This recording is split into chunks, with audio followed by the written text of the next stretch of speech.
Welcome to our channel. It's me Anita Lakshmi Acharya. Today we are discussing about International Solar Alliance. ಅಂತಾರಾಷ್ಟ್ರೀಯ ಸೌರ ಒಕ್ಕೂಟದ ಬಗ್ಗೆ ನಾವು ಇವತ್ತು ಡಿಸ್ಕಸ್ ಮಾಡ್ತಾ ಇದ್ವಿ. ಇದು ಪ್ರಿಲಿಮ್ಸ್ ಕಮ್ಸ್ ಮೇನ್ಸ್ ಪ್ರಾಸ್ಪೆಕ್ಟಿವ್ ಅಲ್ಲಿ ನೋಡ್ತಾ ಇದೀವಿ. ಮೇನ್ಸ್ ಪ್ರಾಸ್ಪೆಕ್ಟಿವ್ ಅಲ್ಲಿ ನೋಡೋದಾದ್ರೆ general studies paper second and third important international institution solar energy and renewable energy concept ಅಲ್ಲಿ ಇದನ್ನ ನಾವು ನೋಡ್ತಾ ಇದ್ವಿ. ಅಟ್ ಪ್ರೆಸೆಂಟ್ ಯಾಕೆ ಈ ಕಾನ್ಸೆಪ್ಟ್ ನ್ಯೂಸ್ ಅಲ್ಲಿದೆ ಅನ್ನೋದನ್ನ ನೋಡೋದಾದ್ರೆ ಇವರು ಭಾರತೀಯರು ಮತ್ತು ಇವರು ಸ್ಪೇನ್ ದೇಶದವರು. ಅಂದ್ರೆ Spain has become the 99th member of international solar alliances. So Spain ದೇಶವು 99ನೇ ಸದಸ್ಯ ರಾಷ್ಟ್ರವಾಗಿ ಅಂತಾರಾಷ್ಟ್ರೀಯ ಸೌರ ಒಕ್ಕೂಟಕ್ಕೆ ಸೇರ್ಪಡೆಗೊಂಡಿದೆ ಅಂತ ನಾವು ನ್ಯೂಸ್ ಅಲ್ಲಿ ನೋಡ್ತಾ ಇದೀವಿ. ಅಂದ್ರೆ ಇಲ್ಲಿ ಪ್ರಶ್ನೆ ಆಗಬಹುದು, 99th ಸದಸ್ಯತ್ವ ರಾಷ್ಟ್ರ ಯಾವುದು ಅಥವಾ ಸ್ಪೇನ್ ದೇಶ ಅಂತಾರಾಷ್ಟ್ರೀಯ ಸೌರ ಒಕ್ಕೂಟದಲ್ಲಿ ಎಷ್ಟನೆಯ ಸದಸ್ಯತ್ವ ಸ್ಥಾನವನ್ನ ಪಡೆದಿದೆ ಅಂತ ಹೇಳಿ ಪ್ರಶ್ನೆ ಆಗಬಹುದಾಗಿದೆ. ಹಾಗಾಗಿ ಇದು ಕರೆಂಟ್ ಅಫೇರ್ಸ್ ನ್ಯೂಸ್ ಅಲ್ಲಿ ಕೂಡ ಇಂಪಾರ್ಟೆಂಟ್ ಆಗ್ತದೆ. ಸೊ ಇಲ್ಲಿ ನಾವು ಸೋಲಾರ್ ಅಲೈಯನ್ಸಸ್ ಅಂದ್ರೆ ಸೌರ ಒಕ್ಕೂಟ ಅಂತ ಹೇಳಿ ನಾವು ನೋಡ್ತಾ ಇದೀವಿ. ಅಂದ್ರೆ ಈ ರಾಷ್ಟ್ರಗಳೆಲ್ಲವೂ ಕೂಡ ಸೂರ್ಯನ ಅಥವಾ ಸೌರ ಶಕ್ತಿಯನ್ನ ಬಳಸಿಕೊಳ್ಳುವ ಮೂಲಕ ಈ ಒಕ್ಕೂಟವನ್ನ ಕೆಲಸವನ್ನ ಮಾಡ್ತಾ ಇದೆ. ಹಾಗಾದ್ರೆ before going to discussing about international solar alliances we should know something about solar energy ಬಗ್ಗೆ ನಾವು ನೋಡಬಹುದಾಗ್ತದೆ. ಹಾಗಾದ್ರೆ ಸೋಲಾರ್ ಎನರ್ಜಿ ಅಂದ್ರೇನು? Solar energy is also known as ಅಂದ್ರೆ ಸೋಲಾರ್ ಎಲೆಕ್ಟ್ರಿಸಿಟಿ. ಈ ಚಿತ್ರದಲ್ಲಿ ನಾವು ಸಂಪೂರ್ಣವಾಗಿ ಅರ್ಥ ಈಸಿಯಾಗಿ ಮಾಡ್ಕೋಬಹುದು. This energy is obtained from the heat and light of the sun rays which can be converted for human uses using various technology. ಅಂದ್ರೆ ಸೂರ್ಯನ ಸೂರ್ಯನಿಂದ ಬರುವಂತಹ ಕಿರಣಗಳು, ಶಾಖ ಅಥವಾ ಬೆಳಕಿನಿಂದ ಸಿಗುವಂತಹ ಶಕ್ತಿಯನ್ನ ವಿವಿಧ ತಂತ್ರಜ್ಞಾನಗಳನ್ನ ಬಳಸುವ ಮೂಲಕ ಮಾನವನ ಅನುಕೂಲಕ್ಕೆ ತಕ್ಕಂತೆ ಅಥವಾ ಮಾನವನ ಉಪಯೋಗಕ್ಕೆ ಅನುಕೂಲವಾಗುವಂತೆ ಮಾರ್ಪಡಿಸುವ ಶಕ್ತಿಯೇ ಸೌರ ಶಕ್ತಿ ಅಥವಾ ಸೋಲಾರ್ ಎನರ್ಜಿ ಆಗಿದೆ. ಸೂರ್ಯನ ಕಿರಣಗಳಲ್ಲಿ ಬರ್ತಾ ಇದೆ, ಸೋಲಾರ್ ಪ್ಯಾನೆಲ್ಗಳನ್ನು ಅಳವಡಿಸಿದರೆ ಇಲ್ಲಿ ಇನ್ವರ್ಟರ್ ಅದನ್ನ ವಿದ್ಯುತ್ ಆಗಿ ಕನ್ವರ್ಟ್ ಮಾಡಿ ಡಿಫ್ರೆಂಟ್ ಆಗಿ ನಾವು ಅವುಗಳನ್ನ ಬಳಕೆ ಮಾಡ್ಕೊಳ್ತಾ ಇದ್ವಿ. This is called solar energy are also noun has ಅಂದ ಸೋಲಾರ್ ಎಲೆಕ್ಟ್ರಿಸಿಟಿ ಅಂತ ಹೇಳಿ ಕೂಡ ಕರಿಬಹುದು.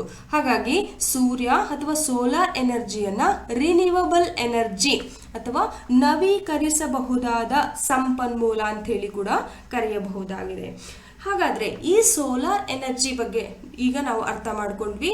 ಈ ಸೋಲಾರ್ ಎನರ್ಜಿಯಲ್ಲಿ ಯಾವ ರಾಷ್ಟ್ರಗಳು ಬರ್ತಾ ಇದ್ದಾವೆ, ಆ ರಾಷ್ಟ್ರಗಳನ್ನ ಎಲ್ಲಿ ಲೊಕೇಟ್ ಆಗಿದೆ, ಯಾವ ಉದ್ದೇಶಕ್ಕಾಗಿ ಆ ರಾಷ್ಟ್ರಗಳನ್ನ ಅಥವಾ ಆ ಜಾಗಗಳನ್ನ ಸೆಲೆಕ್ಟ್ ಮಾಡಿದೆ ಅಂತ ನೋಡೋದಾದ್ರೆ ವಾಟ್ ಈಸ್ ಇಂಟರ್ನ್ಯಾಷನಲ್ ಸೋಲಾರ್ ಅಲೈಯನ್ಸಸ್ ಏನು ಅನ್ನೋದನ್ನ ನೋಡೋದಾದ್ರೆ is a coalitions of several countries. ಹಲವು ರಾಷ್ಟ್ರಗಳ ಒಂದು ಒಕ್ಕೂಟ ವಿತ್ ಆಕ್ಟಿವ್ ಮೆಂಬರ್ಸ್. ಅವುಗಳೆಲ್ಲವೂ ಕೂಡ ಕಾರ್ಯಚಟುವಟಿಕೆಯಿಂದ ತೊಡಗಿಕೊಂಡಿವೆ. Primarily located between the tropic of cancer, tropic of Capricorn, aiming to promote the efficient utilizations of solar energy as an alternative to fossil fuel. ಅಂದ್ರೆ ಹಲವು ರಾಷ್ಟ್ರಗಳ ಒಕ್ಕೂಟವಾಗಿದ್ದು ಈ ರಾಷ್ಟ್ರಗಳು ಮುಖ್ಯವಾಗಿ ಕರ್ಕಾಟಕ ಸಂಕ್ರಾಂತಿ ವೃತ್ತ ಮತ್ತು ಮಕರ ಸಂಕ್ರಾಂತಿ ವೃತ್ತದ ಒಂದು ಮಧ್ಯಭಾಗದಲ್ಲಿ ಕಂಡು ಬರುವಂತಹ ರಾಷ್ಟ್ರಗಳಾಗಿವೆ. ಇವುಗಳ ಪ್ರಮುಖ ಉದ್ದೇಶ ಎಫಿಷಿಯಂಟ್ ಯುಟಿಲೈಸೇಷನ್ಸ್ ಆಫ್ ಸೋಲಾರ್ ಎನರ್ಜಿಯನ್ನ, ಸೌರ ಶಕ್ತಿಯನ್ನ ಸಮರ್ಥವಾಗಿ ಬಳಸಿಕೊಳ್ಳುವುದು. ಯಾವುದರ ಪ್ರತಿಯಾಗಿ? ಪಳೆಯುಳಿಕೆ ಇಂಧನಗಳಿಗೆ ಪ್ರತಿಯಾಗಿ ಬಳಸಿಕೊಳ್ಳುವುದು ಇವುಗಳ ಪ್ರಮುಖ ಉದ್ದೇಶ ಆಗ್ತದೆ. ಇಲ್ಲಿ ನಾವು ಮುಖ್ಯವಾಗಿ ಎರಡು ಪದಗಳನ್ನು ನೋಡಿದ್ವಿ, tropic of cancer and Capricorn ಅಂತ ಹೇಳಿ. ಎಲ್ಲಿ ಲೊಕೇಟ್ ಆಗಿದೆ ಅನ್ನೋದನ್ನ ನಾವು ಈ ಮ್ಯಾಪ್ ಅಲ್ಲಿ ನೋಡೋದಾದ್ರೆ ನೋಡಿ, ಟ್ರಾಪಿಕ್ ಆಫ್ ಕ್ಯಾನ್ಸರ್ ಕರ್ಕಾಟಕ ಸಂಕ್ರಾಂತಿ ವೃತ್ತ ಮತ್ತು ಮಕರ ಸಂಕ್ರಾಂತಿ ವೃತ್ತ ಅಂತ ಹೇಳಿ ಈ ಜಾಗವನ್ನ ನಾವು ನೋಡ್ತಾ ಇದ್ವಿ. ಇದನ್ನ ಈಕ್ವೇಟರ್ ಆಗಿ ಬಳಸ್ತಾ ಇದ್ವಿ. ಈ ಎಲ್ಲಾ ರಾಷ್ಟ್ರಗಳನ್ನ ನಾವು ಈ ಇಂಟರ್ನ್ಯಾಷನಲ್ ಸೋಲಾರ್ ಅಲೈಯನ್ಸಸ್ಗೆ ಒಳಪಟ್ಟಂತಹ ರಾಷ್ಟ್ರಗಳು, ಮುಖ್ಯವಾಗಿ ಆಫ್ರಿಕನ್ ಕಾಂಟಿನೆಂಟ್ ರಾಷ್ಟ್ರಗಳು. ಇವೆಲ್ಲ ಅತಿ ಹೆಚ್ಚು ಉಷ್ಣಾಂಶವನ್ನ ಪಡೆಯುವಂತಹ ರಾಷ್ಟ್ರಗಳು ಅಂತ ಹೇಳಿ ಈ ವರ್ಲ್ಡ್ ಮ್ಯಾಪ್ ಅಲ್ಲಿ ನಾವು ಈಸಿಯಾಗಿ ನೋಡಬಹುದಾಗಿದೆ. ಇಲ್ಲಿ ಸೋಲಾರ್ ಎನರ್ಜಿನ ಹೇಗೆ ಉಪಯೋಗಿಸ್ತಾ ಇದೀವಿ ಅನ್ನೋದನ್ನ ನೋಡೋದಾದ್ರೆ ಈ ಇಮೇಜ್ ನಿಮಗೆ ಕಂಪ್ಲೀಟ್ ಆಗಿ ಹೇಳ್ತದೆ. ಸೂರ್ಯನಿಂದ ಬರುವಂತ ಇದು 0 ಡಿಗ್ರಿ ಈಕ್ವೇಟರ್, ಇದು 23.5, ಈ ಕಡೆ 23.5. ಅಂದ್ರೆ ಸೂರ್ಯನಿಂದ ಬರುವಂತಹ ಕಿರಣಗಳು ನೇರವಾಗಿ ಸಮಭಾಜಕ ವೃತ್ತದಲ್ಲಿ ಬೀಳುವಂತಹ ಒಂದು ಪರಿಕಲ್ಪನೆಯನ್ನ ಈ ಚಿತ್ರದಲ್ಲಿ ನಾವು ನೋಡ್ತಾ ಇದೀವಿ. ಅಂದ್ರೆ ವರ್ಷದ ಇದೆಲ್ಲ ಭಾಗವನ್ನ ಟಾರಿಡ್ ಝೋನ್ ಅಥವಾ ಉಷ್ಣವಲಯ ಅಂತ ಹೇಳಿ ಕರಿತೀವಿ. ಹೆಚ್ಚು ಉಷ್ಣಾಂಶವನ್ನ ಪಡೆದಿರುವಂತಹ ರಾಷ್ಟ್ರಗಳು ಅಂತ ಹೇಳಿ ಈ ಚಿತ್ರದಲ್ಲಿ ನಿಮಗೆ ಸಂಪೂರ್ಣವಾಗಿ ತೋರಿಸಬಹುದಾಗಿದೆ. 0 degree equator, 23.5 tropic of Capricorn and cancer, ಕರ್ಕಾಟಕ ಸಂಕ್ರಾಂತಿ ವೃತ್ತ, ಮಕರ ಸಂಕ್ರಾಂತಿ ವೃತ್ತ. ಇಲ್ಲಿ ಸೂರ್ಯನ ಕಿರಣಗಳು ಮುಖ್ಯವಾಗಿ ವರ್ಷದ ಮಾರ್ಚ್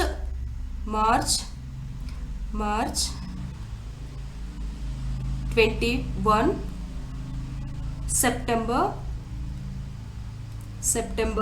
23 23ನೇ ತಾರೀಕಂದು ಸೂರ್ಯನ ಕಿರಣಗಳು ನೇರವಾಗಿ ಈ ಈಕ್ವೇಟರ್ ಮೇಲೆ ಬೀಳ್ತದೆ. ಈ ಈಕ್ವೇಟರ್ ಮೇಲೆ ಬೀಳುವಂಥದ್ದು ಸಮಭಾಜಕ ವೃತ್ತದ ಮೇಲೆ ಈ ತಾರೀಕಿಗಳಂದು ನೇರವಾಗಿ ಸೂರ್ಯನ ಕಿರಣಗಳು ಬೀಳ್ತದೆ. ಅದೇ ರೀತಿ ಜೂನ್ 21, ಜೂನ್ 21, ಡಿಸೆಂಬರ್ 22 ಈ ದಿನಗಳಂದು ಸೂರ್ಯನ ಕಿರಣಗಳು ಈ ಭಾಗದಲ್ಲಿ ಹೆಚ್ಚಾಗಿ ಬೀಳ್ತದೆ. ಅಂದ್ರೆ ನಿಯರ್ಲಿ 300 ಡೇಸ್ಗಿಂತ ಹೆಚ್ಚಿನ ದಿನಗಳು ಸೂರ್ಯನ ನೇರವಾದ ಕಿರಣಗಳು ಈ ಭಾಗದಲ್ಲಿ ಬೀಳ್ತಾ ಹೋಗ್ತದೆ. ಅರ್ಥ ಆಯ್ತಾ? ಇದರಿಂದ ಈ ಭಾಗಗಳು ಹೆಚ್ಚು ಉಷ್ಣಾಂಶ, ಅಂದ್ರೆ ಇಲ್ಲಿರುವಂತಹ ದೇಶಗಳು ಹೆಚ್ಚು ಉಷ್ಣಾಂಶವನ್ನ ಪಡಿತದೆ. ಹಾಗಾಗಿ ಇದನ್ನ ಸಮಭಾಜಕ ವೃತ್ತ ವಲಯ ಅಥವಾ ಉಷ್ಣ ವಲಯ ಅಥವಾ ಟಾರಿಡ್ ಝೋನ್ ಅಂತ ಹೇಳಿ ಕೂಡ ಕರೀತಾರೆ. ಈ ಭಾಗದಲ್ಲಿ ಇರುವಂತಹ ರಾಷ್ಟ್ರಗಳ ಒಂದು ಒಕ್ಕೂಟವೇ ಇಂಟರ್ನ್ಯಾಷನಲ್ ಸೋಲಾರ್ ಅಲಯನ್ಸಸ್, ಅಂತಾರಾಷ್ಟ್ರೀಯ ಸೌರ ಒಕ್ಕೂಟದಲ್ಲಿ ಇರುವಂತಹ ರಾಷ್ಟ್ರಗಳಾಗಿದೆ. ಈ ಹೆಚ್ಚಿನದಾಗಿ ಬೀಳುವಂತಹ ಒಂದು ಸೂರ್ಯನ ಶಕ್ತಿಯನ್ನ ಬಳಸಿಕೊಂಡು ಅವುಗಳನ್ನ ಎನರ್ಜಿಯನ್ನ ವಿವಿಧ ವಿದ್ಯುತ್ ಬಳಕೆಯಾಗಿ ಬಳಸಿಕೊಳ್ಳುವುದು ಈ ಅಂತಾರಾಷ್ಟ್ರೀಯ ಸೌರ ಒಕ್ಕೂಟದ ಪ್ರಮುಖ ಉದ್ದೇಶವಾಗಿದೆ. ಅಂದ್ರೆ ಇರುವಂತಹ ಪಳೆಯುಳಿಕೆ ಇಂಧನಗಳು, ಪೆಟ್ರೋಲ್ ಅಥವಾ ಇತರ ಕಲ್ಲಿದ್ದಲುಗಳಂತಹ ಅವುಗಳ ಬದಲಾಗಿ ಪರಿಸರ ಸ್ನೇಹಿಯಾದಂತಹ ಸೌರಶಕ್ತಿಯನ್ನ ಬಳಸಿಕೊಳ್ಳುವುದು ಈ ಅಂತಾರಾಷ್ಟ್ರೀಯ ಸೌರ ಒಕ್ಕೂಟದ ಪ್ರಮುಖ ಉದ್ದೇಶ ಅಂತ ಹೇಳಿ ನಾವು ನೋಡಬಹುದಾಗಿದೆ. ಇದು ಈ ಚಿತ್ರ ಕಂಪ್ಲೀಟ್ ಆಗಿ ನಿಮಗೆ ಎಕ್ಸ್ಪ್ಲೇನ್ ಮಾಡ್ತಾ ಇದೆ. ಸೊ ಅವುಗಳ ಉದ್ದೇಶ ಈಗ ತಾನೇ ನಾವು ನೋಡಿದ್ವಿ. It's aim to bring together countries of the world to promote the extensive use of solar energy as counter to fossil fuel. ಪಳೆಯುಳಿಕೆ ಇಂಧನಗಳಿಗೆ ಪ್ರತಿಯಾಗಿ ಸೋಲಾರ್ ಎನರ್ಜಿಯನ್ನ ಬಳಸುವುದು ಇವುಗಳ ಪ್ರಮುಖ ಉದ್ದೇಶ. ಯಾಕೆಂದ್ರೆ solar energy is considered to be more environment friendly than fossil fuel like coal and petroleum oils. ಅವುಗಳ ಬದಲಾಗಿ ಅವೆಲ್ಲವೂ ಕೂಡ ಒಂದು ಜಾಗತಿಕ ತಾಪಮಾನವನ್ನು ಹೆಚ್ಚು ಮಾಡುವಂತ ಅನಿಲಗಳಾಗಿವೆ. ಹಾಗಾಗಿ ಪರಿಸರ ಸ್ನೇಹಿಯಾದ ಸೌರ ಎನರ್ಜಿಯನ್ನ, ಸೌರಶಕ್ತಿಯನ್ನ ಬಳಸಿಕೊಳ್ಳುವುದು ಇಂಟರ್ನ್ಯಾಷನಲ್ ಸೋಲಾರ್ ಅಲಯನ್ಸಸ್ನ ಪ್ರಮುಖ ಉದ್ದೇಶವಾಗಿದೆ. ಹಾಗಾದ್ರೆ ಈಗ ನಾವು ಅದ್ರ ಎಲ್ಲಿ ಯಾವ ರಾಷ್ಟ್ರಗಳು ಮತ್ತೆ ಯಾವ ಉದ್ದೇಶಕ್ಕೋಸ್ಕರ ತಂದಿದೆ ಅಂತ ನಾವು ನೋಡಿದ್ವಿ. ಈ ಒಂದು ಇಂಟರ್ನ್ಯಾಷನಲ್ ಸೋಲಾರ್ ಅಲಯನ್ಸಸ್ ನ ಕಾನ್ಸೆಪ್ಟ್ ಅನ್ನ ಯಾರು ತಂದ್ರು, ಯಾವ ಉದ್ದೇಶಕ್ಕಾಗಿ ತಂದ್ರು, ಅಥವಾ ಯಾವ ರಾಷ್ಟ್ರಗಳು ಇದಕ್ಕೆ ಇಂಪಾರ್ಟೆನ್ಸ್ ಅನ್ನ ಕೊಡ್ತಾ ಇದಿವೆ ಅನ್ನೋದನ್ನ ಅವುಗಳ ಬಗ್ಗೆ ನಾವು ನೋಡೋದಾದ್ರೆ ಅಬೌಟ್ ಇಂಟರ್ನ್ಯಾಷನಲ್ ಸೋಲಾರ್ ಅಲಯನ್ಸಸ್, ಇದಕ್ಕೆ ಮುಖ್ಯವಾಗಿ ಈ ಪರಿಕಲ್ಪನೆಯು India and France conceived the idea of international solar alliances. Antarashtriya alliances as a part of the effort to mobilizing the countries to use the solar energy to counter global warming and climate change. ಜಾಗತಿಕ ತಾಪಮಾನ ಮತ್ತು ಹವಾಮಾನ ಬದಲಾವಣೆಯನ್ನು ಎದುರಿಸುವ ಸಲುವಾಗಿ ಸೌರಶಕ್ತಿಯನ್ನು ಬಳಸುವಂತಹ ದೇಶಗಳನ್ನು ಸಜ್ಜುಗೊಳಿಸುವ ಅಥವಾ ಸಮರ್ಥಗೊಳಿಸುವ ಒಂದು ಪ್ರಯತ್ನದ ಭಾಗವಾಗಿ ನಾವು ಭಾರತ ಮತ್ತು ಫ್ರಾನ್ಸ್ ದೇಶಗಳು ಈ ಪರಿಕಲ್ಪನೆಯನ್ನ ತಂದು, ಅಂದ್ರೆ ಇವೆರಡೂ ರಾಷ್ಟ್ರಗಳು, ಪ್ರಶ್ನೆ ಆಗಬಹುದು ಯಾವ ರಾಷ್ಟ್ರಗಳ ಪರಿಕಲ್ಪನೆ, ಈ ಅಂತಾರಾಷ್ಟ್ರೀಯ ಸೌರ ಒಕ್ಕೂಟವು ಯಾವ ರಾಷ್ಟ್ರದ ಪರಿಕಲ್ಪನೆ, ಯಾವ ಎರಡು ರಾಷ್ಟ್ರಗಳು, ಕೆಳಗಡೆ 4 ಆಪ್ಷನ್ಸ್ ಕೊಡ್ಬೋದು, ಇಂಡಿಯಾ ಫ್ರಾನ್ಸ್ ಕೊಡ್ಬೋದು, ಇಂಡಿಯಾ ಪಾಕಿಸ್ತಾನ ಅಂತ ಕೊಡ್ಬೋದು, ಇಂಡಿಯಾ ಬಾಂಗ್ಲಾ ಅಂತ ಕೊಡ್ಬೋದು, ಅಥವಾ ಫ್ರಾನ್ಸ್ ಅಮೆರಿಕ ಅಂತ ಕೇಳ್ಬೋದು. ಈ ರೀತಿ 4 ಆಪ್ಷನ್ಸ್ ಕೇಳ್ಬೋದು. ಆಗ ನೀವು ಇಂಡಿಯಾ ಫ್ರಾನ್ಸ್ ಅಂತ ನಿಮಗೆ ನೆನಪಿರಲಿ. ಸೊ ಈ ಎರಡೂ ರಾಷ್ಟ್ರಗಳ ಪರಿಕಲ್ಪನೆಯೇ ಅಂತಾರಾಷ್ಟ್ರೀಯ ಸೌರ ಒಕ್ಕೂಟವಾಗಿದೆ. ಯಾವ ಒಂದು ಪ್ರಧಾನಿಗಳ ಕಾಲದಲ್ಲಿ ಇದು ಬಂತು, ಯಾವ ಟೈಮಲ್ಲಿ ಇದಾಯಿತು ಅಂತಂದ್ರೆ, Indian prime minister Narendra Modi and the France President Francois Hollande agreed to set up the International Solar Alliances during the sideline of the 21st Conference on Parties ಅಥವಾ COP21 ಅಂತಲೂ ಕೂಡ ಕರೀತಾರೆ, to the United Nations Framework Conventions on Climate Change held in 2015. ಭಾರತದ ಪ್ರಧಾನಿಗಳಾದ ನರೇಂದ್ರ ಮೋದಿ ಮತ್ತು ಫ್ರಾನ್ಸ್ನ ಅಧ್ಯಕ್ಷರಾದಂಥ François Holland, ಪ್ರಸ್ತುತ ಯಾರಿದ್ದಾರೆ, ಪ್ರಸ್ತುತ ಇಮ್ಯಾನ್ಯುಯಲ್ ಮ್ಯಾಕ್ರನ್, ಅಟ್ ಪ್ರೆಸೆಂಟ್ ನಿಮಗೆ ನೆನಪಿರಲಿ ಯಾರಿದ್ದಾರೆ, ಯಾವ ದೇಶ ಮತ್ತು ಆ ದೇಶದ ಕರೆನ್ಸಿಯನ್ನು ಕೂಡ ಕೇಳಕ್ ಒಂದು ಪ್ರಶ್ನೆ ಇದ್ದೇ ಇರ್ತದೆ. ಪ್ರಸ್ತುತ ಇಮ್ಯಾನ್ಯುಯಲ್ ಮ್ಯಾಕ್ರೋನ್, ಆ ದೇಶದ ಕರೆನ್ಸಿ ಬಂದ್ಬಿಟ್ಟು ಯೂರೋ. ಪ್ರೆಸೆಂಟ್ ಇರೋರು ಇಮ್ಯಾನ್ಯುಯಲ್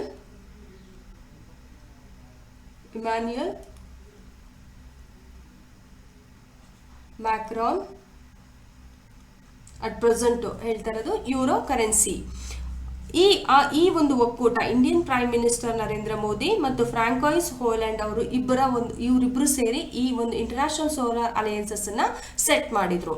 ಸೊ ಯಾವಾಗ ಅಂತಾರಾಷ್ಟ್ರೀಯ ವಿಶ್ವಸಂಸ್ಥೆಯ United nation framework conventions on climate change, ಅಂತಾರಾಷ್ಟ್ರೀಯ ವಿಶ್ವಸಂಸ್ಥೆಯ ಹವಾಮಾನ ಬದಲಾವಣೆಯ ಕುರಿತು ವಿಶ್ವಸಂಸ್ಥೆಯ ಸಮಾವೇಶ ಅಂತೇಳಿ ಇದನ್ನು ಕರೀತಾರೆ. ಇದು 1994 ಸೆಟ್ ಆಯಿತು. ಇದು ಯಾವಾಗ ಎಸ್ಟಾಬ್ಲಿಷ್ ಆಯ್ತಂತ, ಇದರ ಒಂದು ಸದಸ್ಯ ರಾಷ್ಟ್ರಗಳು 198. ಇದರ ಪ್ರಮುಖ ಉದ್ದೇಶ ಏನು, ಈ ಒಂದು UNFCCC ಪ್ರಮುಖ ಉದ್ದೇಶ ಏನು, it's A multilateral environmental agreement. ಅಂದರೆ ಹವಾಮಾನ ಬದಲಾವಣೆ ಅಥವಾ ಹಸಿರುಮನೆ ಅನಿಲ ಪರಿಣಾಮವು ಹೆಚ್ಚಾಗ್ತಿರೋದನ್ನು ತಗ್ಗಿಸುವಂಥದ್ದು ಈ United nation framework conventions on climate change ನ ಪ್ರಮುಖ ಉದ್ದೇಶವಾಗಿದೆ. ಇಂಥ ಪ್ರಶ್ನೆಗಳು ಸುಮಾರು ಬಾರಿ FDA SDA ಪ್ರಶ್ನೆಯಲ್ಲಿ ಕೇಳಿದ್ದಾರೆ. ಹಾಗಾಗಿ ನೀವು ಇಂಥ ಒಂದು ಫುಲ್ ಫಾರ್ಮ್ ಏನು, ಯಾವಾಗ ಎಸ್ಟಾಬ್ಲಿಷ್ ಆಯಿತು, ಅದರ ಸದಸ್ಯ ರಾಷ್ಟ್ರಗಳು ಎಷ್ಟಾಗಿದೆ ಅನ್ನೋದನ್ನ ಸ್ವಲ್ಪ ಗಮನ ಹರಿಸಿ. ಈ ಒಂದು ಸಮಾವೇಶದಲ್ಲಿ COP21 ಒಂದು ಕಾನ್ಫರೆನ್ಸ್ ಆನ್ ಪಾರ್ಟೀಸ್ ಒಂದು ಸಂದರ್ಭದಲ್ಲಿ ಈ ಒಂದು ಇಂಟರ್ನ್ಯಾಷನಲ್ ಸೋಲಾರ್ ಅಲಯನ್ಸಸ್ ಅನ್ನ ಸ್ಥಾಪನೆಯನ್ನ ಮಾಡಿದ್ರು. ಅದು ಪ್ಯಾರಿಸ್ ಅಗ್ರಿಮೆಂಟ್ ಅಥವಾ ಇಂಟರ್ನ್ಯಾಷನಲ್ ಸೋಲಾರ್ ಅಲಯನ್ಸಸ್ ಅನ್ನ 2015 ಇದನ್ನ ಎಸ್ಟಾಬ್ಲಿಷ್ ಮಾಡಿದ್ರು. ನರೇಂದ್ರ ಮೋದಿ, ಫ್ರಾಂಕೋಯಿಸ್ ಹೋಲ್ಯಾಂಡ್ ಅವರು ಇದರ ಪರಿಕಲ್ಪನೆ ಅಥವಾ ಪ್ರಮುಖ ಪ್ರವರ್ತಕರು ಅಂತ ಹೇಳಿ ಕೂಡ ಇದನ್ನ ಕರೆಯಬಹುದಾಗಿದೆ. ನೆಕ್ಸ್ಟ್ ಇದರ ವಿಷನ್ ಏನು ಅನ್ನೋದನ್ನ ನೋಡೋದಾದ್ರೆ, let us together make the sun brighter. ನಾವು ಒಟ್ಟಾಗಿ ಸೂರ್ಯನನ್ನ ಪ್ರಕಾಶಮಾನವಾಗಿ ಮಾಡೋಣ ಅನ್ನೋದು ಪ್ರಮುಖ ಇದರ ದೃಷ್ಟಿಕೋನ ಅಥವಾ ವಿಷನ್ ಆಗಿದೆ. ಇದರ ಮಿಷನ್ ಬಂದ್ಬಿಟ್ಟು every home no matter how far away will have a light at home. ಪ್ರತಿ ಮನೆಯು ಎಷ್ಟೇ ದೂರದಲ್ಲಿದ್ದರೂ ಮನೆಯ ಬೆಳಕು ಇರುತ್ತದೆ. ಎಷ್ಟೇ ದೂರದಲ್ಲಿದ್ದರೂ ಮನೆಯ ಬೆಳಕು ಇರುತ್ತದೆ ಅನ್ನೋ ಮಿಷನ್ ಅನ್ನ ಇಟ್ಕೊಂಡಿದೆ. Let us together make the sun brighter. ನಾವು ಒಟ್ಟಾಗಿ ಸೂರ್ಯನನ್ನ ಪ್ರಕಾಶಮಾನವಾಗಿ ಮಾಡೋಣ ಅನ್ನೋ ಒಂದು ವಿಷನ್ ಅನ್ನ ಕೂಡ ಇದು ಇಟ್ಕೊಂಡಿದೆ. ಇದಕ್ಕೆ ಒಂದು ಅಮೆಂಡ್ಮೆಂಟ್, ತಿದ್ದುಪಡಿಯನ್ನ ಮಾಡಿದ್ರು. Framework amendment of its framework agreement in 2020. ಅದು ಸೆಟ್ ಆಗಿದ್ದು 2015 ಇದಕ್ಕೆ ತಿದ್ದುಪಡಿಯನ್ನ ತಂದಿದ್ದು. ಆಗ ಏನಾಗಿತ್ತು, ಅದೇ ರಾಷ್ಟ್ರಗಳು ಟ್ರಾಪಿಕ್ ಆಫ್ ಕ್ಯಾಪ್ರಿಕಾನ್ ಮತ್ತು ಕ್ಯಾನ್ಸರ್ ಮಧ್ಯೆ ಇರುವಂತಹ ರಾಷ್ಟ್ರಗಳು ಮಾತ್ರ ಈ ಅಲಯನ್ಸಸ್ಗೆ ಒಳಪಡಬೇಕಾಗಿತ್ತು. ಇದನ್ನ ತಿದ್ದುಪಡಿ ಮಾಡಿ ಈಗ all members of the state of United Nations are now eligible to join international solar alliances. ಈಗ ಎಲ್ಲ ವಿಶ್ವಸಂಸ್ಥೆಯ ಸದಸ್ಯ ರಾಷ್ಟ್ರಗಳೆಲ್ಲವೂ ಕೂಡ ಈ ಒಕ್ಕೂಟಕ್ಕೆ ಸೇರ್ಪಡೆಯನ್ನ ಮಾಡ್ಕೋಬಹುದು ಅಥವಾ ಆಗಬಹುದು ಅನ್ನೋದನ್ನ ಈಗ ಅಮೆಂಡ್ಮೆಂಟ್ ಇಂದ ನೋಡಬಹುದಾಗಿದೆ. ಇದು ತನ್ನದೇ ಆದ ಒಂದು ಸ್ಟ್ರಾಟಜಿಯನ್ನ ಅಳವಡಿಸಿಕೊಂಡಿದೆ. ಏನ್ strategy? That is towards 1000 strategy ಅಂತ ಹೇಳಿ ಇದನ್ನ ಕರೀತಾರೆ. ಅವುಗಳ ಉದ್ದೇಶ ಏನು? To mobilising the US dollar US 1000 billions of investment in solar energy solution by 2030. 2030 ವೇಳೆಗೆ ಸೌರಶಕ್ತಿ ಪರಿಹಾರಗಳಲ್ಲಿ $1,000 ಶತಕೋಟಿಯಷ್ಟು ಹೂಡಿಕೆಗಳನ್ನ ಸಜ್ಜುಗೊಳಿಸುವ ಗುರಿಯನ್ನ ಈ ಟುವರ್ಡ್ಸ್ 1000 ಸ್ಟ್ರಾಟಜಿ ಒಳಗೊಂಡಿದೆ. ಅದೇ ರೀತಿ to deliver energy access to 1000 million peoples using clean energy solution, ಶುದ್ಧ ಇಂಧನ ಪರಿಹಾರಗಳನ್ನು ಬಳಸಿಕೊಂಡು 1,000 ಮಿಲಿಯನ್ ಜನರಿಗೆ ಅವಕಾಶವನ್ನ ಮಾಡಿಕೊಡುವಂಥದ್ದು. ಇದರ ಪರಿಣಾಮವಾಗಿ 1,000 install 1000 capacity of solar energy, 1,000 gigawatt ಸೌರಶಕ್ತಿ ಸಾಮರ್ಥ್ಯವನ್ನ ಸ್ಥಾಪನೆಯನ್ನ ಮಾಡುವುದು. ಇದರೊಂದಿಗೆ mitigate global solar emission to the tune of 1000 million tons of carbon dioxide every year. ಜಾಗತಿಕವಾಗಿ ಸೌರ ಹೊರಸೂಸುವಿಕೆಯನ್ನ ಪ್ರತಿ ವರ್ಷ 1,000 ಮಿಲಿಯನ್ ಟನ್ ಅನ್ನು ಕಾರ್ಬನ್ ಡೈಆಕ್ಸೈಡ್ ಅನ್ನು ತಗ್ಗಿಸುವ ಒಂದು ಗುರಿಯನ್ನ ಈ ಒಂದು ಟುವರ್ಡ್ಸ್ 1000 ಸ್ಟ್ರಾಟಜಿ ಒಳಗೊಂಡಿದೆ. ಇಷ್ಟು ಪ್ರಮುಖಾಂಶಗಳನ್ನು ನಾವು ಮೇನ್ಸ್ ಆನ್ಸರ್ ರೈಟಿಂಗ್ ಅಲ್ಲಿ ಬಳಸಬಹುದಾಗಿದೆ. ಸೊ ಈಗ ಈ ಒಂದು ಇಂಟರ್ನ್ಯಾಷನಲ್ ಸೋಲಾರ್ ಅಲಯನ್ಸಸ್ ನಲ್ಲಿ ಇರುವಂತಹ ಸದಸ್ಯ ರಾಷ್ಟ್ರಗಳು ಯಾವ್ಯಾವು ಅಂತ ನೋಡೋದಾದ್ರೆ 119 ಅಥವಾ 120 ರಾಷ್ಟ್ರಗಳು ಇದರ ಸದಸ್ಯತ್ವವನ್ನು ಪಡೆದಿದೆ. ಪ್ರೆಸೆಂಟ್ ಅದು ಅವುಗಳ ಒಪ್ಪಂದಕ್ಕೆ ಸಹಿ ಹಾಕಿದೆ. ಅದ್ರ ಎಲ್ಲಾ ರೀತಿಯ ಫಿಲ್ಫಿಲ್ಮೆಂಟ್ ಮಾಡಿರುವಂತಹ ರಾಷ್ಟ್ರಗಳು 99. ಈಗ ನೋಡಿದ್ವಿ ಸ್ಪೇನ್ ಕಂಟ್ರಿ 99th ಕಂಟ್ರಿ ಆಗಿದೆ. Have ratified and submitted the necessary International Solar Alliance's instrument of ratification and to become a full member. ಎಲ್ಲ ರೀತಿಯ ಒಪ್ಪಂದಗಳನ್ನ ಅಥವಾ ಪಾಲಿಸಿಗಳನ್ನ ಒಪ್ಕೊಳ್ಳೋದ್ರ ಮೂಲಕ 99th ಕಂಟ್ರಿ ಆಗಿ ಸ್ಪೇನ್ ಸೇರ್ಪಡೆಗೊಂಡಿದೆ. ಇದರ ಹೆಡ್ ಕ್ವಾರ್ಟರ್ ಬಂದ್ಬಿಟ್ಟು ನಮ್ಮ ಭಾರತದಲ್ಲಿಯೇ ಎಲ್ಲಿ ಗುರುಗ್ರಾಮ್, ಹರಿಯಾಣದ ಗುರುಗ್ರಾಮ್ ಅಲ್ಲಿ ನಾವು ನೋಡಬಹುದಾಗಿದೆ. ಇದರ ಮತ್ತೊಂದು ವಿಶೇಷತೆ ಏನು ಅಂತಂದ್ರೆ NISE national institute of solar energy, ಇದು ಕೂಡ ಒಂದು ಪ್ರಶ್ನೆ ಆಗೋ ಚಾನ್ಸಸ್ ಇದೆ. ಇದು ಬಂದ್ಬಿಟ್ಟು ಸೆಟ್ ಆಗಿರೋದು 2013ರಲ್ಲಿ. 2013ರಲ್ಲಿ NISE national institute of solar energy ಸ್ಥಾಪನೆಗೊಂಡು ಇದರ ಹೆಡ್ ಕ್ವಾರ್ಟರ್ ಬಂದ್ಬಿಟ್ಟು ಇಲ್ಲಿ ಗುರುಗ್ರಾಮ್ ಅಲ್ಲೇ ಇದೆ. ಇದರ ಒಂದು ಮಿನಿಸ್ಟ್ರಿ ಯಾವುದು? Ministry of new and renewable energy, ಹೊಸ ಮತ್ತು ನವೀಕರಿಸಬಹುದಾದ ಇಂಧನ ಸಚಿವಾಲಯದಡಿ ಈ ಒಂದು ಇನ್ಸ್ಟಿಟ್ಯೂಟ್ ಕಾರ್ಯವನ್ನು ನಿರ್ವಹಿಸ್ತಾ ಇದೆ. ಇದು ಯಾವ ಸೆಟ್ ಆಯಿತು ಅಥವಾ ಯಾವಾಗ ಎಸ್ಟಾಬ್ಲಿಷ್ ಆಯ್ತು ಅಂತ ಆದ್ರೂ ಕೇಳ್ಬೋದು. ಯಾವ ಸಚಿವಾಲಯದಡಿ ಇದು ಕಾರ್ಯವನ್ನು ನಿರ್ವಹಿಸ್ತಾ ಇದೆ ಅಂತ ಆದ್ರೂ ಕೇಳ್ಬೋದು. ಯಾವ ರಾಜ್ಯದಲ್ಲಿ ಅಥವಾ ಯಾವ ಸ್ಥಳದಲ್ಲಿದೆ ಅನ್ನೋದಾದ್ರೂ ಕೂಡ ಅದರ ಪ್ರಧಾನ ಕಚೇರಿ ಎಲ್ಲಿದೆ ಅನ್ನೋದಾದ್ರೂ ಪ್ರಶ್ನೆಯನ್ನ ಕೇಳಬಹುದಾಗಿದೆ. This is national institute of solar energy ಆಗಿದೆ. ಸೊ ಇದು members of international solar alliances ಆಗಿದೆ. ಸೊ ಇದಕ್ಕೆ ಸಂಬಂಧಿಸಿದ ಕೆಲವು ಇನಿಷಿಯೇಟಿವ್ ಪ್ರಾಜೆಕ್ಟ್ ಯೋಜನೆಗಳು ಮತ್ತು ಉಪಕ್ರಮಗಳನ್ನು ನಾವು ನೋಡೋದಾದ್ರೆ, ಮೊದಲನೇದಾಗಿ solar technology applications and resource centre ಅಥವಾ STAR-C ಅಂತ ಹೇಳಿ ಕೂಡ ಕರೀತಾರೆ. ಸೌರ ತಂತ್ರಜ್ಞಾನ ಅಪ್ಲಿಕೇಶನ್ ಸಂಪನ್ಮೂಲ ಕೇಂದ್ರ ಉಪಕ್ರಮ ಅಂತ ಹೇಳಿ Indian technical and economic cooperation scheme ಅಂತ ಹೇಳಿ ಭಾರತೀಯ ತಾಂತ್ರಿಕ ಮತ್ತು ಆರ್ಥಿಕ ಸಹಕಾರ ಯೋಜನೆ, international solar alliances solar fellowship for mid career professional, ಮಧ್ಯ ವೃತ್ತಿಪರರಿಗೆ ISA ಸೌರ ಫೆಲೋಶಿಪ್ ಅಂತ ಹೇಳಿ. ಇನ್ನೊಂದು important one sun one world one grid ಉಪಕ್ರಮ OSOWOG ಇನಿಷಿಯೇಟಿವ್, ಅದು 2018ರಲ್ಲಿ ಪ್ರಾರಂಭಗೊಂಡು. ಇದು ವೆರಿ ವೆರಿ ಇಂಪಾರ್ಟೆಂಟ್. ಅದೇ ರೀತಿ solar park scheme, national solar mission, solar agriculture pumps ಇರ್ಬೋದು, solar water heater, solar street light, solar roof top installation, ಹೀಗೆ ವಿವಿಧ ರೀತಿಯ ಒಂದು ಯೋಜನೆಗಳನ್ನು ಪ್ರಸ್ತುತವಾಗಿ ಜಾರಿಗೆ ತಂದರು. ಈ ಒಂದು ಸೌರಶಕ್ತಿಗೆ ಸಂಬಂಧಿಸಿದ ಮುಖ್ಯವಾಗಿ ಇನ್ನೊಂದು ರೀಸೆಂಟಾಗಿ ತಂದಿದ್ದು ಯಾವುದು ಅಂತಂದರೆ PM ಕುಸುಮ್ ಅನ್ನೋ ಒಂದು ಯೋಜನೆಯನ್ನು ಕೂಡ ಪ್ರಧಾನಮಂತ್ರಿ ಕಿಸಾನ್ ಊರ್ಜಾ ಸುರಕ್ಷಾ ಏವಂ ಉತ್ಥಾನ್ ಅಂತ ಹೇಳಿ ಒಂದು ಹೊಸ ಸ್ಕೀಮನ್ನು ಕೂಡ ತಂದರು.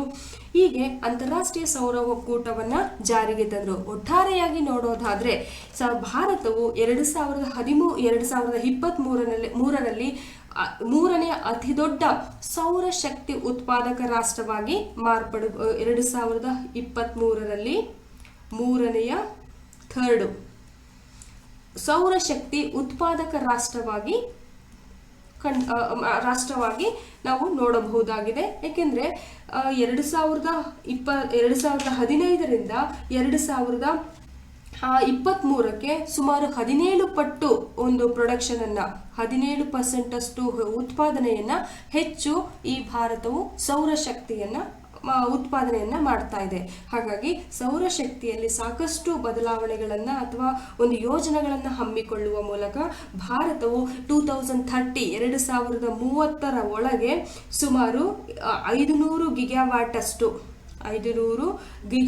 ಅಷ್ಟು ಈ ನವೀಕರಿಸಬಹುದಾದ ಸೋಲಾರ್ ಎನರ್ಜಿಯ ಮೂಲಕ ಸ್ಥಾಪಿತ ಸಾಮರ್ಥ್ಯವನ್ನ ವಿಸ್ತರಿಸುವ ಗುರಿಯನ್ನ ಈ ಒಂದು ಭಾರತವು ಒಳಗೊಂಡಿದೆ. ಸೊ ಒಟ್ಟಾರೆಯಾಗಿ ಹೇಳೋದಾದ್ರೆ ಭಾರತವು ಕೂಡ ಸೌರಶಕ್ತಿಯಲ್ಲಿ ತನ್ನ ಸ್ವಾವಲಂಬನೆಯನ್ನ ಸಾಧಿಸುವತ್ತ ಗುರಿಯನ್ನ ತಲುಪುವತ್ತ ಮುನ್ನಡೀತಾ ಇದೆ. ಆದ್ರೆ ಇವುಗಳಿಗೆ ಸಮರ್ಥವಾದಂತಹ ಒಂದು ಸಪೋರ್ಟ್ ಬೆಂಬಲಗಳಿರ್ಬೋದು ಅಥವಾ ಆರ್ಥಿಕ ಒಂದು ಸವಲತ್ತುಗಳಿರ್ಬೋದು ಅಥವಾ ಟೆಕ್ನಿಕಲಿ ಇನ್ನೂ ಮುಂದುವರೆದ ದೇಶ ಹೋಲಿಸಿದಂತಹ ಒಂದು ಅವಕಾಶಗಳು ಸಿಗದೇ ಇರೋದ್ರಿಂದ ಇನ್ನೂ ಕೆಲವು ಅಭಿವೃದ್ಧಿ ಕಾರ್ಯಗಳು ಆಗಬೇಕಾಗಿದೆ. ಸೊ ಭವಿಷ್ಯದಲ್ಲಿ ಹಸಿರು ಒಂದು ಭವಿಷ್ಯವನ್ನು ರೂಪಿಸ್ಕೋಬೇಕಾದ್ರೆ ಭಾರತವು ಪಳೆಯುಳಿಕೆ ಇಂಧನಗಳ ಮೇಲಿನ ಅವಲಂಬನೆಯನ್ನ ಕಡಿಮೆ ಮಾಡಿ ಸೌರಶಕ್ತಿಯಂತಹ ಒಂದು ಪರಿಸರ ಸ್ನೇಹಿ ಆಗಿರುವಂತಹ ಒಂದು ಎನರ್ಜಿಗಳನ್ನ ಬಳಸಿಕೊಂಡ್ರೆ ದೇಶವು ಕೂಡ ಜಾಗತಿಕ ತಾಪಮಾನವನ್ನ ಕಡಿಮೆನೂ ಮಾಡಬಹುದು ಅಥವಾ ಹವಾಮಾನ ಬದಲಾವಣೆಯಂತ ಸಮಸ್ಯೆಗಳನ್ನ ಕಡಿಮೆ ಮಾಡೋದ್ರಲ್ಲಿ ಯಾವುದೇ ಡೌಟ್ ಇಲ್ಲ ಅನ್ನೋದು ನಾವು ನೋಡಬಹುದಾಗಿದೆ. ಸೊ ಇದಕ್ಕೆ ಸಂಬಂಧಿಸಿದ ಒಂದು ಪ್ರಶ್ನೆಗಳನ್ನ ನಾವು ನೋಡೋದಾದ್ರೆ 2016ನಲ್ಲಿ ಇದು ಪ್ರಶ್ನೆ ಬಂತು. 16ನಲ್ಲಿ UPSC ಪ್ರಶ್ನೆ ಇದು. International solar alliances was launched at the United Nation climate change conference in 2015. ಇದು ರೈಟ್ 2015ನಲ್ಲಿ ಕಾನ್ಫರೆನ್ಸ್ ಆಯಿತು and 100% right. Alliances include all the member countries of the United Nation. 2016ರಲ್ಲಿ ಇದು ರಾಂಗ್ ಇತ್ತು. ಯಾಕೆಂದ್ರೆ 2020ಯಲ್ಲಿ ಇದನ್ನ ಅಮೆಂಡ್ಮೆಂಟ್ ಮಾಡಿ ಎಲ್ಲ ಕಂಟ್ರೀಸ್ಗಳನ್ನ ಅಂತ ಹೇಳಿ ಯುನೈಟೆಡ್ ನೇಷನ್ ಎಲ್ಲ ಸದಸ್ಯ ರಾಷ್ಟ್ರಗಳು ಅಂತ ಹೇಳಿದ್ದು 2020ಯಲ್ಲಿ. ಹಾಗಾಗಿ ಆಫ್ಟರ್ 2020 ನಂತರ ಈ ಪ್ರಶ್ನೆ ಕೇಳಿದ್ರೆ ಇದು ದಿಸ್ ಇಸ್ ರೈಟ್. ಸೊ ಈಗ ಈ ಪ್ರಶ್ನೆಗೆ one only answer. So it is the international solar alliances part of the United Nations. ಹೌದಾ, ವಿಶ್ವಸಂಸ್ಥೆಯ ಒಂದು ಭಾಗವೇ? ಖಂಡಿತ ಇಲ್ಲ. It is not A part of the United nation but the United nation general assembly has granted the observer status to the international solar alliances. ಒಂದು ವೀಕ್ಷಕ ರಾಷ್ಟ್ರವಾಗಿ ಅವಕಾಶವನ್ನ ವಿಶ್ವಸಂಸ್ಥೆಯು ಮಾಡಿಕೊಟ್ಟಿದೆ. ಹೀಗೆ ಭಾರತವು ತನ್ನದೇ ಆದ ಒಂದು ಸಾಮರ್ಥ್ಯವನ್ನ ಸೌರಶಕ್ತಿ ಅಭಿವೃದ್ಧಿಯಲ್ಲಿ ಮಾಡ್ತಾ ಇದೆ. ಹಾಗಾಗಿ ಸೋಲಾರ್ ಎನರ್ಜಿ ಅನ್ನೋದು ಇಂಪಾರ್ಟೆಂಟ್ ಕಾನ್ಸೆಪ್ಟ್ ಆಗಿದೆ ಮತ್ತು ಇಂಟರ್ನ್ಯಾಷನಲ್ ಸೋಲಾರ್ ಅಲಯನ್ಸಸ್ ಮೇಲೆ ಒಂದು ಪ್ರಶ್ನೆಯನ್ನ ಕೇಳಬಹುದು ಅಂತ ಹೇಳಿ ನನ್ನ ಒಂದು ವೈಯಕ್ತಿಕ ಅಭಿಪ್ರಾಯ. ಸೊ ಇಷ್ಟು ನಾವು ನಮಗೆ ಗೊತ್ತಿದ್ದನ್ನು ನಾವು ಪ್ರೆಸೆಂಟ್ ಮಾಡಿದ್ವಿ. ಏನಾದರೂ ಇದ್ದಿದ್ರೆ ನೀವು ಕಾಮೆಂಟ್ ಮೂಲಕ ತಿಳಿಸಿ. ಸೊ ಮುಂದಿನ ಒಂದು ವಿಡಿಯೋಗಳಲ್ಲಿ ಮತ್ತೆ ಹೊಸ ಕಾನ್ಸೆಪ್ಟ್ ನೊಂದಿಗೆ ನಿಮ್ಮಿಂದ ಬರ್ತೀವಿ. ಅಲ್ಲಿವರೆಗೂ thank you so much. Bye. Please subscribe. Thank you.